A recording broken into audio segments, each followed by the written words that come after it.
त्या मराठी रेसिपीमध्ये आपलं खूप खूप स्वागत आहे।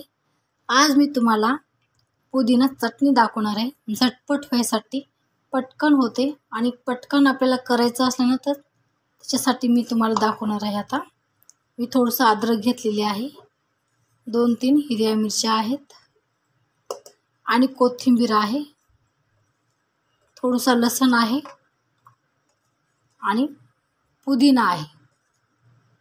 जास्त नाही, तुम्हाला जर जास्त आवडत असेल तर पुदिना तुम्ही जास्त वापरू शकता, पण त्याचा वास खूप स्ट्रॉंग असतो ना, त्याच्यामुळे मी थोडाच घेतलेला आहे, पण छान टेस्ट येते। काळं मीठ आहे आणि थोडं जिरे आहे।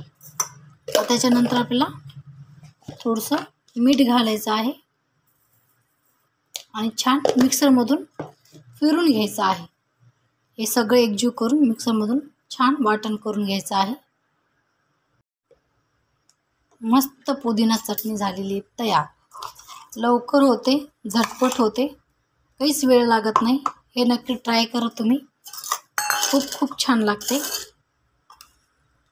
तुमच्या लेकरंसुद्धा मस्त झटरपटर काही बनवायचं असेल तर पटकन होण्यासाठी चटकन होते। नक्की आवडतं तुम्ही लाईक करा, शेअर करा। हे बघा, पुदिना चटणी पटकन होते आणि खूप छान टेस्ट लागते याची आणि झटपट होते। आपल्याला पटकन काही करायचं असलं ना ताबडतोब होते पुदिना चटणी। पटकन खायचं असेल चटरपटर तर पटकन टाकलं की खूप छान लागते। त्याच्यासाठी हे ट्राय करा।